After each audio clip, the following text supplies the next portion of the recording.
बिस्मिल्लाहिर्रहमानिर्रहीम। अस्सलामुअलैकुम। आज हम आपको बहुत ही मज़ेदार और बहुत ही झटपट सा कीमा फ्राई की रेसिपी बताएंगे। बहुत ही मुख्तसर से इंग्रेडिएंट्स हैं इसके, तो आप वीडियो को आखिर तक देखें, सारे स्टेप्स को फॉलो करें। आधा किलो बीफ का कीमा है। कीमे को हमने फ़ैट के साथ लिया है। स्लाइसेस में कटी हुई प्याज है 3 अदद, ये दरमियानी प्याज है। 1.5 चाय का चम्मच हम कुटा हुआ अदरक लहसुन लेंगे। 1 अदद हम तेज़ पत्ता लेंगे। 2 स्टिक हम लेंगे दालचीनी की, और 1 अदद हम लेंगे बड़ी इलायची। हरी इलायची लेंगे 3 अदद, और 3 अदद हम लेंगे लौंग। टमाटर का पेस्ट लेंगे हम 1 कप। ये 3 अदद मीडियम साइज़ के टमाटर हैं, इसे हमने ब्लेंड कर लिए। 1 चाय का चम्मच ज़ीरा लेंगे। ये कुछ स्पाइसेस हैं जिनमें आधा चाय का चम्मच हल्दी है, 1 खाने का चम्मच धनिया पाउडर है, गरम मसाला पिसा हुआ आधा चाय का चम्मच, कुटी लाल मिर्च 1 चाय का चम्मच, पिसी लाल मिर्च 1 चाय का चम्मच, और नमक हस्बे ज़रूरत। सबसे पहले एक पैन में हम 1 कप ऑयल डालेंगे और ऑयल को हम गरम करेंगे। अब हम इसके अंदर होल स्पाइसेस डाल देंगे और इसे हल्का सा फ्राई कर लेंगे।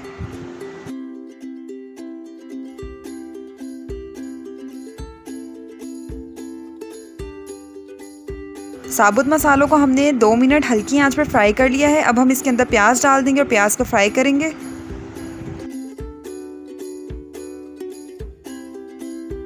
प्याज को हम बहुत ज़्यादा ब्राउन नहीं करेंगे, इसका बस हम हल्का सा कलर चेंज करेंगे।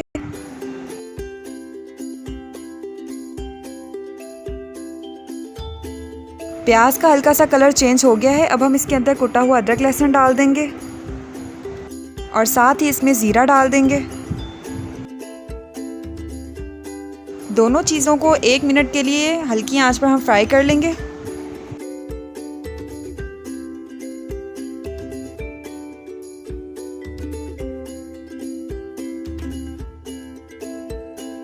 अदरक लहसुन को भी हमने 2 मिनट फ्राई कर लिया है। अब हम इसके अंदर कीमा डाल देंगे और कीमे को हम इतना फ्राई करेंगे जब तक कि कीमे का कलर सफ़ेद ना हो जाए। आप देख सकते हैं कीमे का कलर चेंज हो गया है। अब हम इसके अंदर स्पाइसेस डाल देंगे। कीमे के अंदर हम सारे स्पाइसेस डालकर मिक्स कर लेंगे। आंच को हम हल्की रखेंगे और हल्की आंच करके हम इसे मिक्स करेंगे।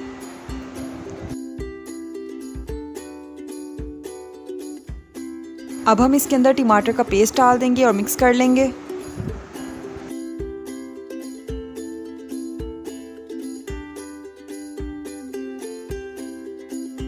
अब हम इसे ढककर हल्की आंच पर 15 मिनट पकाएंगे। 15 मिनट हो गए हैं। अब हम फ्लेम को मीडियम कर देंगे और पानी खुश्क करेंगे कीमे का। कीमे को हम अच्छी तरह से भून लेंगे जब तक कि इसमें से तेल अलहदा ना हो जाए। भूनने के दरमियान हम इसके अंदर 3 अदद हरी मिर्चें डालेंगे। अगर आप कीमे को भूनते वक्त हरी मिर्चें डालेंगे तो इससे बहुत ज़बरदस्त फ्लेवर आएगा। आप देख सकते हैं हमने कीमे को बहुत ही अच्छी तरह से भून लिया है। तेल देखें अलहदा हो गया है बिल्कुल। तो अब हम फ्लेम को ऑफ़ कर देंगे और कीमे को हम डिश आउट कर लेंगे। तो ये है हमारे कीमे की फ़ाइनल लुक। उम्मीद है आपको आज की रेसिपी बहुत पसंद आई होगी। वीडियो पसंद आई है तो वीडियो को लाइक करें, चैनल को सब्सक्राइब करें। Thank you. अल्लाह हाफ़िज़।